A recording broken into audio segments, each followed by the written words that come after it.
Welcome to Gamma Radio with your host, Gil Mancha. This is my chronological discussion of the strongest one there is, The Incredible Hulk. Disclaimer, I will be actively collecting issues as we go, and I'm going to try to only cover issues that I have a physical copy of or are in a collected edition.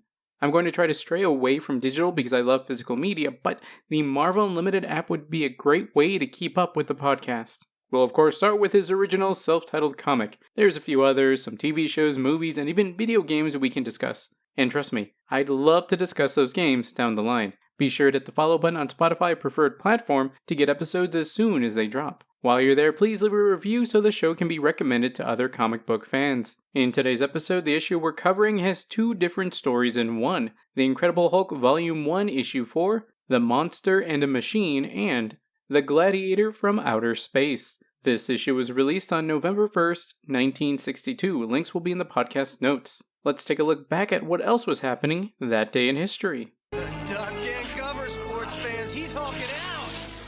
The best-selling single in the US was He's a Rebel by the Crystals, and in the UK was Telestar by the Tornadoes. The top of the box office was The Longest Day. Children and teens were watching shows like Leave It to Beaver, Noggin the Nog, Courageous Cat and Minute Mouse, and King Leonardo and his short subjects.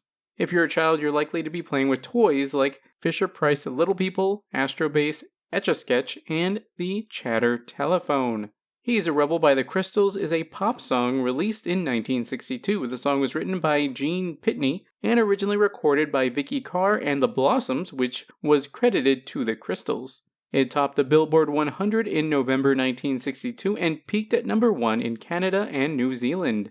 The song and its recording were featured in a fictionalized recreation in the 2018 film Bad Times at El Royale. That movie is a neo-noir, hyperlink thriller film. Sounds wild, but it didn't make back its budget. Telestar by the Tornadoes is a space-age pop, surf rock, and rock and roll song released in 1962. The song is named after Telestar 1 satellite, which was the 5th satellite launched into space. It was the third US-made satellite ever, and although it stopped functioning more than 62 years ago, it is still orbiting the Earth. It remains the second oldest man-made object in space, where it is expected to last another 240 years before it re-enters Earth's atmosphere and burns up. Later in 1962, producer Joe Meek produced a vocal version, Magic Star, sung by Kenny Hollywood. French composer Jean Ledrout accused Joe Meek of plagiarism, claiming the song's tune was copied from La Marche des Austerlitz, from the film Austerlitz. This prevented Meek from getting royalties from the song during Meek's lifetime, and Meek won the suit, though it was 3 weeks after his suicide in 1967. Said movie wasn't released in the UK until 1965, making Meek unaware of the film when the lawsuit was filed in 1963. The song charted at number 1 in Belgium, Canada, Ireland, New Zealand, South Africa, and the US. I'll be honest, when I search these songs, I normally click on the first video that comes up when you search for it on Google. The He's a Rebel video is a digitized live recording, so the audio quality isn't great and the sound mixing is off, so I can't really hear what they're saying compared to the music. I had a hunch it could be better in an official commercial release, so I checked on Spotify, and the version there is so much better. I can tell what they're saying, and I gotta say, it's pretty catchy. Telstar is interesting and has energy to it, but catchy vocals will always stick to me much more. The Longest Day is a 1962 American epic war film based on Cornelius Ryan's 1959 nonfiction book of the same name about the D-Day landings in Normandy on June 6, 1944. Starring John Wayne, Robert Ryan, and Richard Burton, IMDb says, the events of D-Day, told on a grand scale from both the Allied and German points of view. The movie won several awards, including Best Cinematography, Black and White, and Best Special Effects at the 35th Academy Awards, Best Cinematography, Black and White at the Golden Globe Awards, Best Edited Feature Film, Dramatic at the Eddie Awards, and Best Foreign Production at David D. Donatello, which I guess is a awards production thing. I don't see it available to stream anywhere, but you can buy it on Prime Video, Google Play TV and Movies, Apple TV, and Fandango at Home. We've already covered Courageous Cat and Minute Mouse and the King Leonardo and his short subjects, so since you're keeping up with the podcast, you already know all about them. Leave It to Beaver is a 1957 sitcom that ran for 6 seasons. Leave It to Beaver follows the misadventures of a suburban boy, his family, and friends. It stars Barbara Billingsley, Hugh Beaumont, Tony Daw, and Jerry Mathers. CBS first broadcast the show on October 4th, 1957, but dropped it after 1 season. I've seen some Leave It to Beaver, but I'm probably more familiar with its references and parodies in popular media. There's references to this show in The Animaniacs, The Fairly OddParents, and of course, The Simpsons. In The Simpsons, Homer's on a call about his delinquent account that he used to buy a snowplow truck, and he tells the person that he's Tony Plow, in reference to Leave It to Beaver. After a pause, Homer replies to an inquiry by the person on the telephone with, "Yeah, they were gay." You can watch it on Amazon Prime Video. Noggin the Nog is a 1959 BBC television animated series that is also a series of books. Children's series about the adventures of the kindly king of the Northmen. I didn't see it available to stream or buy anywhere, though you can find clips on YouTube and possibly physical media if you search. We've already covered the Fisher-Price Little People figures, Etch-a-Sketch, and Chatter Telephone, so if you're keeping up with the podcast, you already know all about them. Astro Base is a toy made by the Ideal Company in the early 1960s. It's a space-themed toy with several modes of play. Astroscope had rotating images, spacelock crane to load and unload an astronaut figure, and a scout car for exploring. It's motorized and battery operated. If you're familiar with either songs or top movie, let me know. On the Spotify app, there's now a comment section. You can do it there or social media. That's a taste of what the world was like when The Incredible Hulk issue 4 was released. Ow, I hurt myself changing this tire.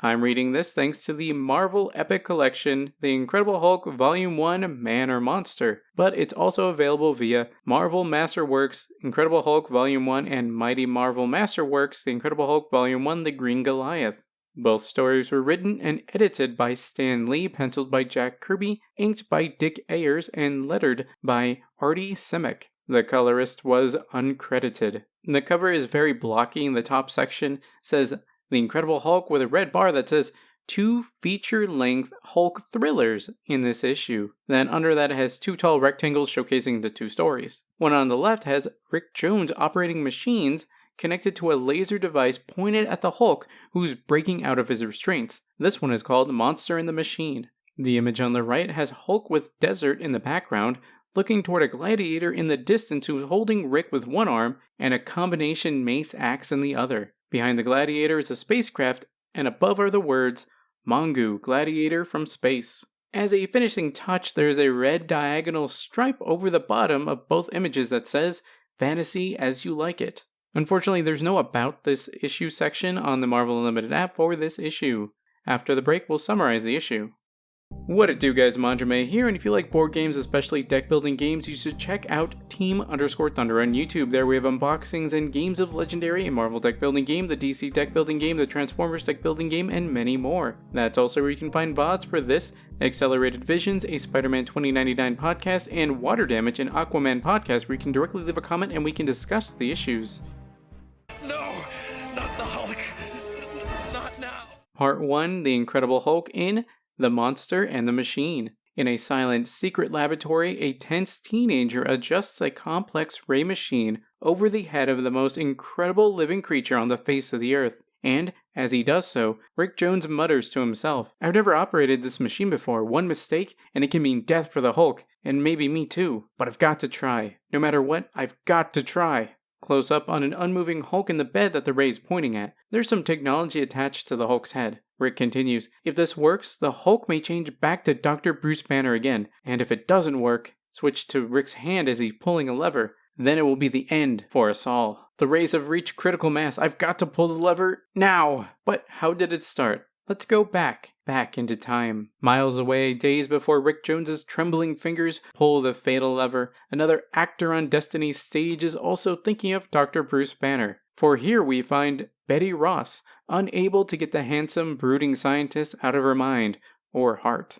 we see Betty hunched over with her hands to the side of her face, looking at a picture of Bruce. It seems only yesterday I first met Bruce, before the horror of the Hulk came between us. She flashes back to that day. How thrilled I was when my father introduced us on that faithful day of the gamma bomb test. Ross says, Betty, this is Dr. Bruce Banner, the man who created the gamma bomb. She says to Bruce, it's a pleasure to find that America's most famous scientist is also so young and handsome.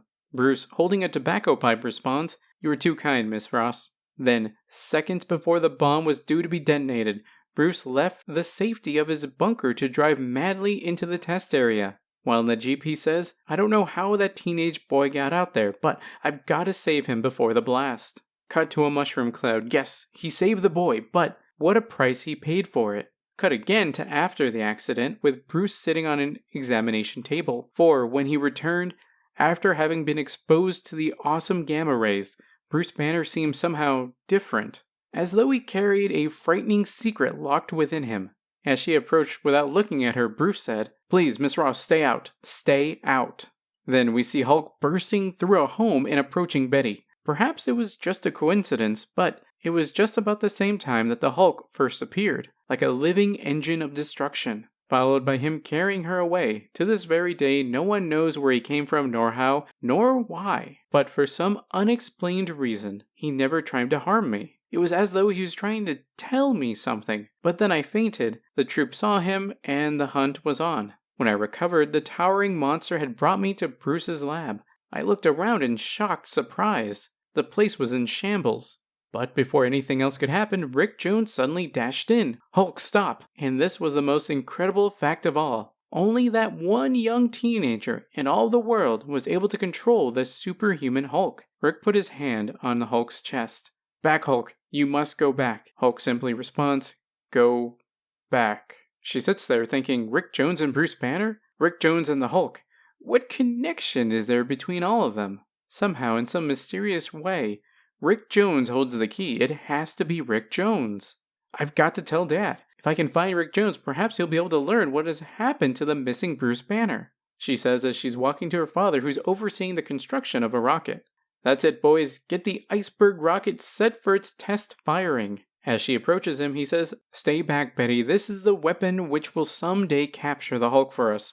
Watch. Ready the firing line. Follow Plan B. Release the jet-powered facsimile of the Hulk. The tech looking through the scope says, Yes, sir. Another presses a button. Fire facsimile. We see what looks like the Hulk flying through the air with booster flames coming out of his feet. Betty calls out, It's the Hulk! Using binoculars, Ross corrects her. No, it's just an artificial jet-powered copy to use as a test target. Now, watch what happens. There goes the iceberg rocket after its prey. Whoom! Betty asks, Why do you call it an iceberg rocket, Dad? He replies, You'll see in a second. The rear booster falls off as it approaches the Hulk, and then as it gets close enough, a front cap comes off, and a cloud of white envelops the facsimile. There, it released a sudden burst of a special chemical, a chemical which instantly turns into a solid cake of ice. The Hulksicle then falls to the ground. Everyone runs to the landing site, one officer says.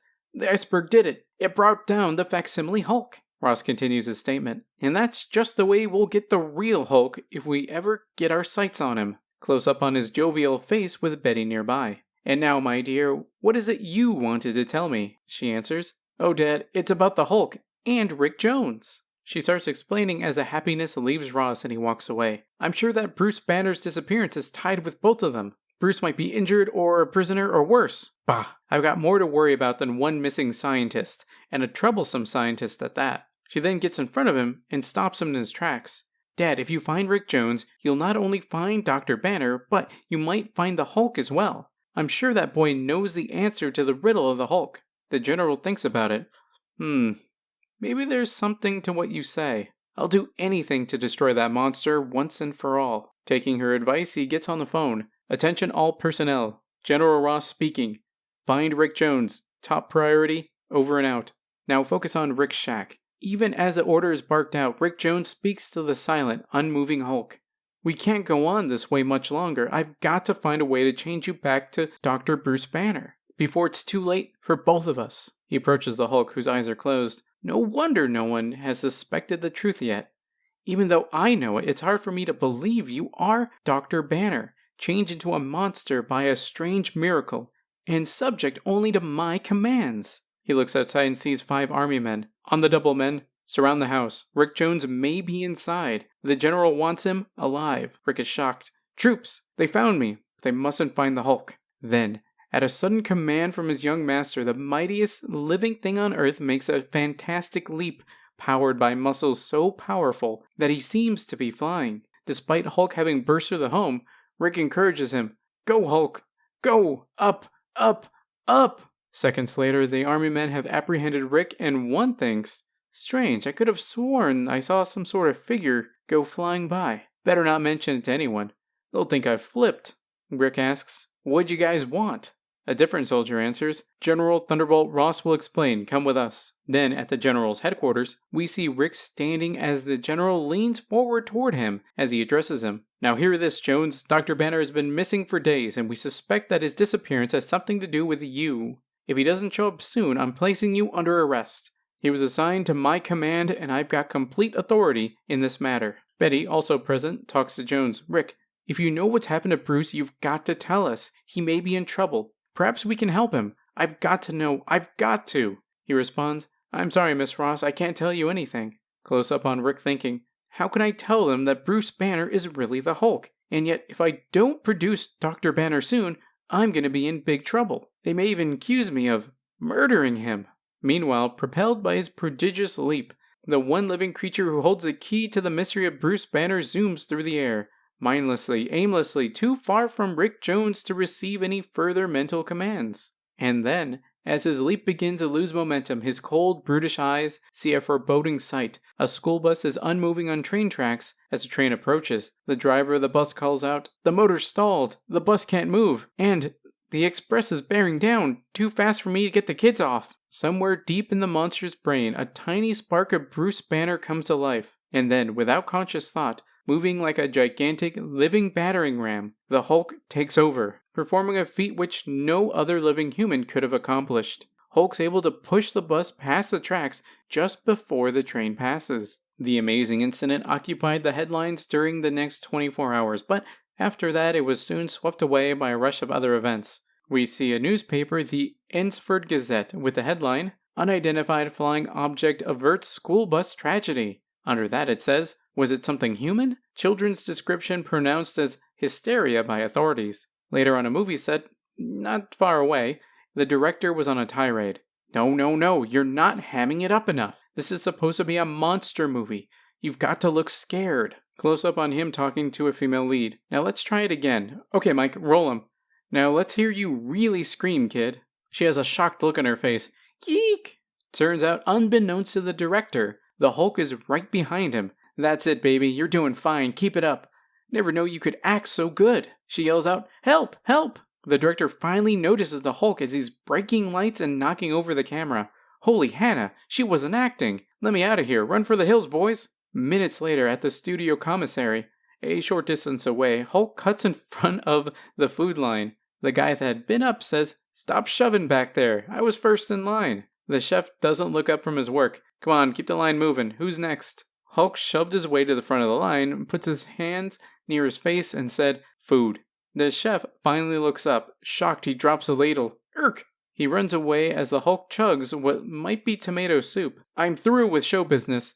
It's back to the hash house for me. But after the panic subsides, Hulk, holding a giant turkey leg, is surrounded by the crew. Some with guns pointed at him and one with a net. The director says, surround him. Don't let him get away. We can make the greatest monster movie of all time with that thing. The man with the net says, something tells me he ain't gonna cotton up to the idea. Suddenly, unexpectedly, the mighty Hulk brings his enormous hands together in a mind-staggering thunderclap. Whoomph! Louder than a jet plane's sonic boom, the awesome explosion stuns the startled men into helplessness as the most powerful pair of legs on Earth again catapult the Hulk into the sky. On and on his prodigious leap carries him, into the very heart of the metropolis, when a faint, faraway thought reaches his clouded brain. Hulk! Hulk! I need you! This is Rick! Come to me, Hulk! Follow the trail of my thought! And, not long afterwards, as Rick is being taken to an army prison, under guard via jeep, He looks back and he thinks he ought to be here by now. The army man driving says, "Hey Charlie, what's that in the rearview mirror?" Charlie answers, "Where? I don't see any. Wait, now I see it." In the rearview mirror, we see a tiny image of the Hulk as he flies in their direction. In the next panel, he's much closer. Charlie looks back. No, it can't be. Hulk swoops in and grabs Rick as they re-enter the air. From the ground below, the army men get out of the jeep, staring in amazement. It was the Hulk. He got the boy. Like a human catapult, the Hulk soars through the air with his teenage burden until he reaches a familiar location. They get to the entrance of the cave. "This is it, Hulk. Down. Put me down." Slowly, carefully, the creature and the boy enter a hidden cave and noiselessly proceed through the dimly lit cavern. "Follow me, Hulk. It's just a little further." The two get to a doorway. "Luckily for us, you built this hidden lab while you were still Bruce Banner. It's my only chance to clear myself now, and bring you back to normal too." He has Hulk sit on a stool, and in the background is huge lab machinery. Well, there it is. The machine you built to bombard you with gamma rays. The only problem is, am I smart enough to figure out how it starts? Rick opens a book, puzzled. "I can't even understand half of the jazz you wrote in this instruction manual. If only you could help me. If I make a mistake, anything can happen." He walks up to the Hulk and puts his hand on his shoulder. "Hulk, try to think. Somewhere in that head of yours, a spark of Bruce Banner must still be listening. Tell me, Hulk. Should I take a chance? Should I try? You've got to tell me." Hulk's head begins to shake a little, and he looks at Rick saying, "Try, Rick." And so, we return to present. The most dangerous experiment ever attempted by a 16-year-old boy. We see the Hulk on an operating table with a machine pointed at him. If I give it too much juice, we'll both be blitzed. If I don't give him enough, anything might happen. But I've got to do it. He goes to the controls. "The rays have reached critical mass. I've got to pull the lever now." He does, and the laser blasts the Hulk. This is it. As it's still blasting, Hulk is turning back, the green fading from his skin. It's working, and now he looks like Bruce again. He's Bruce Banner again. Gotta stop the rays now. But Rick Jones's unskilled hands fumble for an instant over the delicate controls, and by the time the gamma rays have finally extinguished, we see him pulling an unconscious Banner. "I was too slow. He got too big a dose of rays. Doc, say something." He gets Banner onto a cot and he gives him a sip. "He's still breathing. He's moving. Doc, take a swig of this tonic." Bruce finally comes to. "Weak. Hard to move. What happened?" Minutes later, still both in the lab, Rick says, "This is nutty. An hour ago you were the strongest guy on Earth. And now I gotta push you around in this wheelchair. All because I goofed on that ray gizmo." Bruce replies, "Not your fault, Rick. You're not a scientist. I'm lucky to be myself again, no matter what." He puts up his fists in determination. "But I can't remain helpless this way. There's too much to be done. If only I could have the Hulk's strength and my own brain. Rick, wheel me to the ray machine. Hurry." Rick asks, "What are you gonna do, Doc?" Bruce points the ray at himself, making adjustments. "It's 1 chance in 100, but making some delicate adjustments and setting the dials myself, I may be able to regain the Hulk's body, but with my own intelligence." We see from the perspective from outside the room. "Stay back, Rick. I'm activating the machine." "Gosh, Doc, you juggle those dials like a whiz. Hey, you're changing again." There's a bright light coming from the room as the ray hits Bruce again. Back in the room, we see Bruce has turned again, but is unconscious. Rick exclaims, "It worked! You're the Hulk again, but do you have Bruce Banner's brain?" Suddenly rises. Still strapped to the table, Rick thinks, "He's getting up. And I didn't will him to. I've lost control over him." Hulk breaks through the straps. Rick continues to think, "What if he's as dangerous as he was before? If I can't control him, I'm a goner." He calls out, "Stay back, Hulk! Stop!" As Hulk approaches the teen, Rick puts his arms up defensively. "It's no use. He's out of my control. I'm cooked." Hulk says, "Rick." Joyously, Hulk effortlessly picks up the boy and celebrates. "Rick, you wonderful, loyal, empty-headed kid, I did it. The ray works. I have the Hulk's body, the Hulk's strength, but I can still think like Bruce Banner." While being held, Rick says, "Man, that's the coolest." Hulk sets Rick down. "Do you know what this means, Rick? Do you realize what I can accomplish with my brain and the Hulk's strength? I can do anything." He picks up a huge piece of machinery. "Anything. I've arranged the controls so that I can work them myself. I can change back to Bruce Banner anytime I want," Rick thinks. "I'm worried. He seems to have Dr. Banner's brain, but he sounds fiercer, crueler. He still seems dangerous." A short time later, Rick follows the Hulk as the mighty human monster prowls the countryside, reveling in his matchless power. Hulk says, "Can you imagine how it feels, kid? I fear nobody, nothing.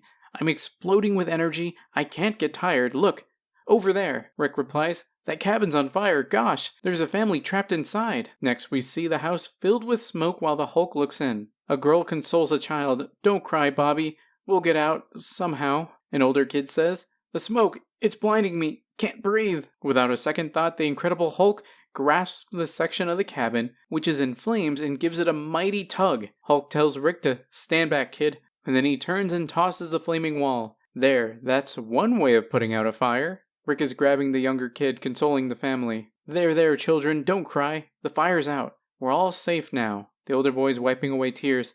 "I don't understand. It happened so fast. The wall, it just vanished." The Hulk comes out of the darkness. "It didn't vanish, Sonny. I got rid of it for you."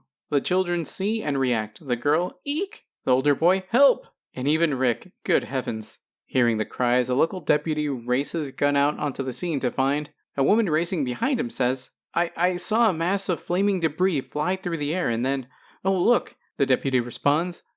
"I'll be blamed. It's that monster they've been broadcasting an alarm on the radio about. I'll get him." The deputy starts shooting at the Hulk as he leaps away. Blam, blam, bam. A frustrated Hulk says, "Brainless idiots, they're shooting at me. Save a man's family and they shoot at you. Come on, Rick, we're taking off." Later, we see the deputy on the phone as a lady that'd been following console the kids in the background. On the phone, he says, "That's right, send out an all-points alarm. The Hulk is in the area someplace. No one will be safe until he's found and destroyed. He's even more terrifying than I heard he was." Meanwhile, Hulk and Rick are flying through the air.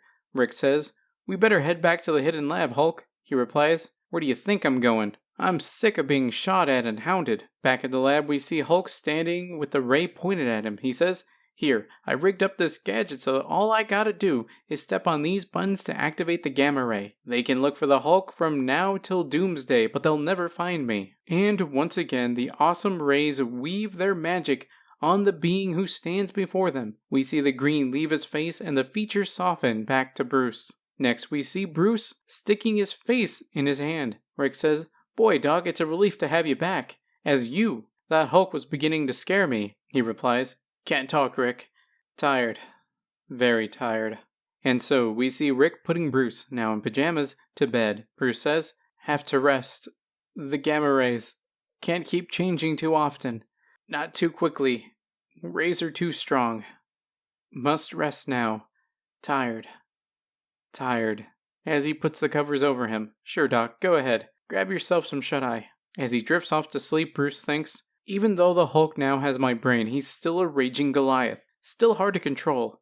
I pray he never turns on me, or on mankind, but I mustn't tell Rick. Mustn't worry the boy. So much to think about, so much to do." Then, as he flicks off the light switch, click, Rick thinks, "Go on and sleep, Doc. You've earned it. I know you're worried. I know the Hulk is still a problem, but I'll see it through with you till the end. I swear, Doc, no matter what." The end. One more! Part 2, The Gladiator from Outer Space, starring the Hulk, Bruce Banner, and Rick Jones. On the page, we see a somewhat futuristic gray spacecraft that always has its landing wheels out as it zips around the Earth. It landed suddenly, unexpectedly, swooping down from the skies without warn. We see one of the landing wheels as it approaches citizens down in a park, and they panic. And then it came to rest. Slowly, the startled onlookers inched closer and closer. One man in blue says, "What is it? Where did it come from?" Until, without warning, one man in brown says, "Look, it's opening up." A policeman calls out, "Stay back.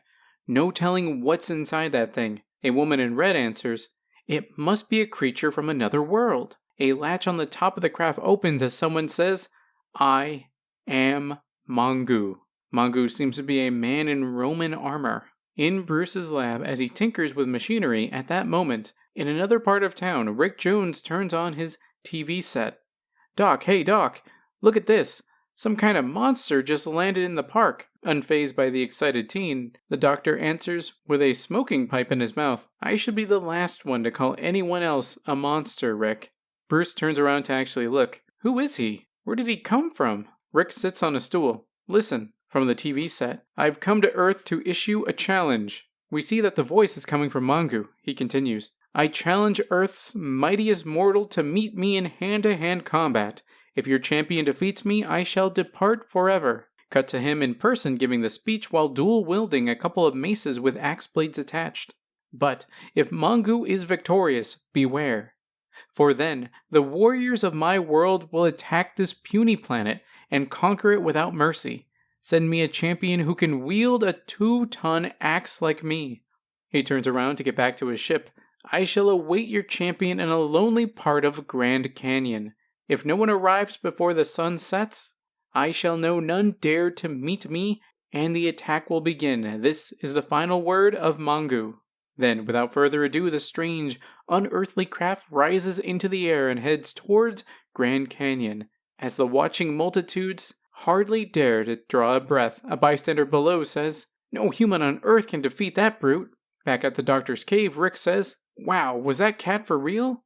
What do you make of it, Doc? Bruce is already on the move, walking away. I don't know, Rick, but one thing is sure. If he is for real. Next, we see Bruce has already taken off his lab coat and suit and is just down to purple briefs, standing on his platform with the gamma ray pointed at himself. There is only one creature on Earth who has a chance of defeating him. Glows in on his toe, pressing a button on the platform, and Rick comments, Hey, you mean you're gonna... Bruce starts radiating, bends over in pain. Stay back, Rick. Back. Look out for the rays. Ugh. He starts partially transforming. It's working. I'm changing. The transformation is now complete. And now, Mongu has a date with... the Hulk. Hulk starts going through the doorway and looks at Rick. Don't just stand there, kid. Get moving. I may need you. He meekly responds, Sure, Hulk. Sure. Within minutes, a hastily chartered twin jet streaks towards Grand Canyon, and one of the strangest adventures of all time. After long, anxious minutes, we see the plane flying overhead, and see, look, there he is! Once they get out of the plane, Mongu yells out in the distance. Ha! So, one has been foolhardy enough to accept Mongu's challenge. Rick responds, Just wait till he gets a better look at you, Hulk. Once they get closer, while wielding the dual axes, Mongu says to Hulk, It is you. It is the one I've been waiting for. Hulk answers, You expected me? Something smells fishy about all this. Give me that club. He grabs one of the axes and starts crushing it, just as I figured.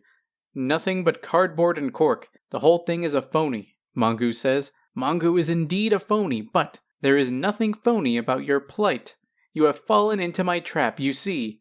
I am not alone. Take him, men. Several Russian soldiers come out with Tommy guns to surround the Hulk and Rick. Mongu's chest opens up to reveal he's a mechanical suit worn by a Russian army man with a revolver. An alien from outer space. Ha! How easy it was to deceive you. My true name is Boris Monguski, and my real mission is to capture you, as I have done. Still pointing his gun at the Hulk, he gets out of the suit and gets closer to the Hulk. I shall bring you back behind the Iron Curtain with me. There, our great scientists will learn the secrets of your great strength and build us a whole army of warriors, such as you. Shocked, Rick asks, What'll we do? You can't lick a whole platoon of these cats. Look at all the hardware they're carrying, Hulk. Hulk whispers, Shut your yap and listen to me. I'm going to pulverize these crumbs. When I give the word, lie flat and cover your ears. Now get out of my way. Out loud he says, All right, comrades, if you want me, come and get me. Suddenly, moving with blinding speed which seems impossible for one so huge, the Incredible Hulk leaps into the air. Monguski yells, Shoot him! The rest of the army points their weapons at Hulk, who says, Now, Rick, now! The men start shooting, but as Hulk descends, he after-images. He's coming down again. Why? Another soldier asks. He moves so fast we cannot hit him. Striking the earth like a mighty meteor, the Hulk causes an explosion of unimaginable intensity. He crashes down, sending men flying. Whoom! Hulk lands on his feet while everyone else is on the ground. I'll just scoop up their toys while they listen to the bells ringing in their dumb heads.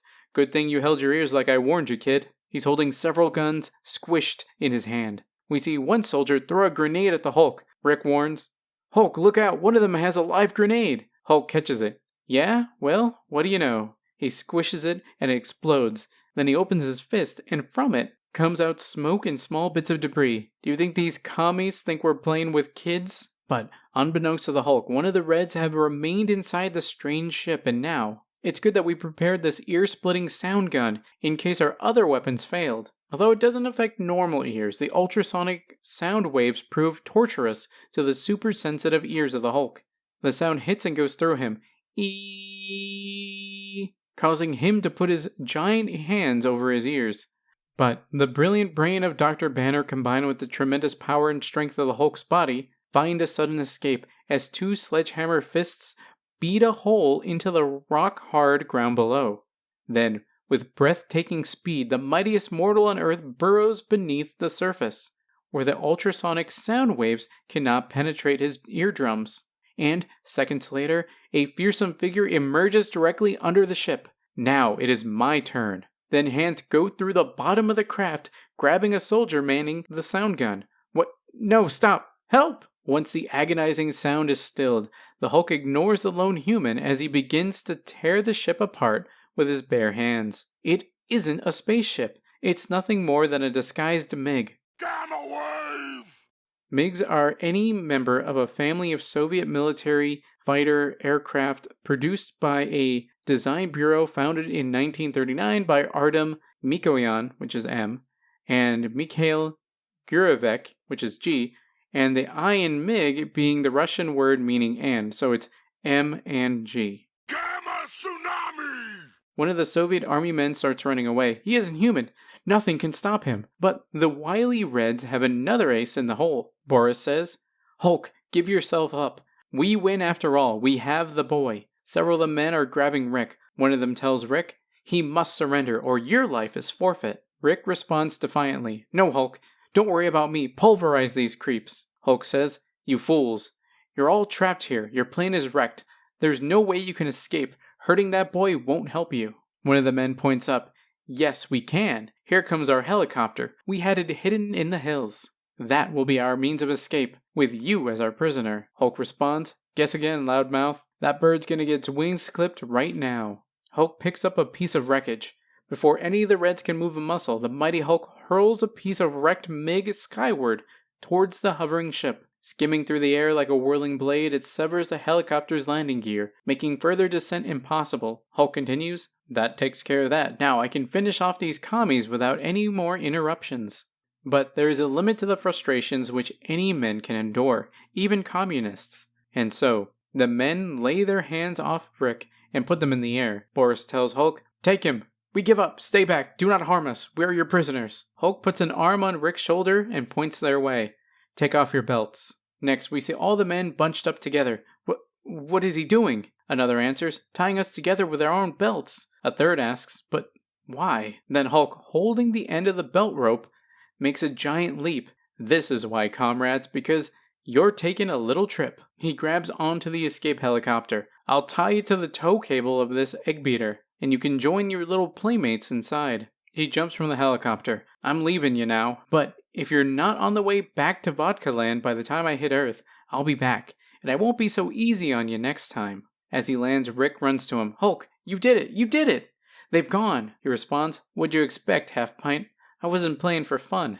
A few hours later, the once deserted plateau is a beehive of activity. We see policemen and a news crew looking over the aftermath of the scene. One of the police says, the spaceship was nothing but a camouflaged MiG. The alien was a phony suit, in which a normal man was concealed. Another says the whole thing was a gigantic hoax. They continue, we found footprints and fingerprints that can only belong to the Hulk. He's involved somehow. Another adds, the whole thing must be his doing. He wanted us to think that he defeated a menace from outer space. He wanted to be considered a hero. Skip to the next day and we see people reading the day's newspaper with the headline, Battle with Space Gladiator rigged by the Hulk. Extra, public taken by brazen hoax. I'll trap the Hulk yet, swears General Ross, one citizen says. Whatever the Hulk planned to accomplish by his phony scheme, I'm sure it backfired. He didn't fool anybody. Another man agrees. Yeah, now the army wants to get him even more. He won't be able to escape old Thunderbolt Ross for much longer. But miles away in a cave hidden beneath the sea, one of the world's most fantastic transformations is again taking place. As the angry, powerful, brutal Hulk subjects himself to the mysterious gamma rays which he had discovered when he was Dr. Bruce Banner.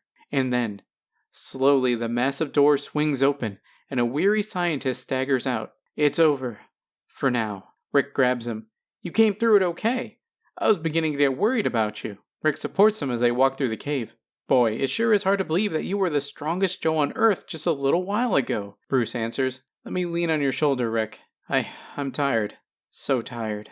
And so, the world's most amazing human, and the boy who shares his amazing secret, slowly walk out in the light of day, hoping to have a long breathing spell, a long rest, before the Incredible Hulk comes to life again.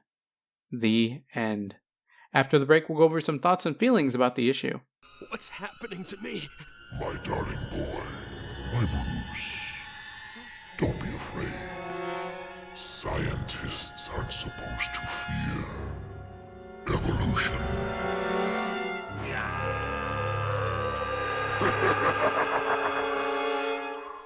It's cool to see Ross and the military start taking specific anti-Hulk measures. Namely, freezing him is a unique idea. The more competent idea was the Soviet one of using a sound machine, which would later be used in the MCU Incredible Hulk movie with Edward Norton. They really seem to enjoy the idea of Hulk basically flying as he jumps, because it allows him to travel vast distances, but I prefer when it's shown that he has to land and make another great leap. Staying airborne too long feels cheap to me. I love the Hulk's use of the thunderclap to repel bad guys. He uses it in the MCU in both the 2008 movie and the She-Hulk show. I think it's a creative ability that isn't supernaturally made, like breathing fire or conjuring lightning. He's using the sheer speed and power of his hands to create a gust of wind. Doesn't sound particularly devastating, but it can be useful as like a utility move. It's revealed in this issue that Bruce retains most of his personality when he transforms now, but that the Hulk still has influence on him and could possibly take over. There's definitely some clues to this, namely how aggressive and dismissive his new personality becomes, and the fact that when he says things like gimme, ya, what'ya, playin', leavin', I don't think Bruce has ever been shown to talk like that. It's mostly Rick that talks like that, being a rude teen. Bruce never shortens his words and is incredibly humble. What do you think? Did you read the comic? Did I get something wrong? If I do and you guys let me know, I'll include a corrections section in the next episode and I'll credit the user. Let's continue the discussion on social media and the YouTube VOD. You can find me at MontermayThunder on Twitter and at Team_Thunder on YouTube. If you're looking for another podcast to listen to and you're a Spider-Verse fan, then check out Accelerated Visions, a Spider-Man 2099 podcast on Spotify, Apple Music, and anywhere you can find podcasts.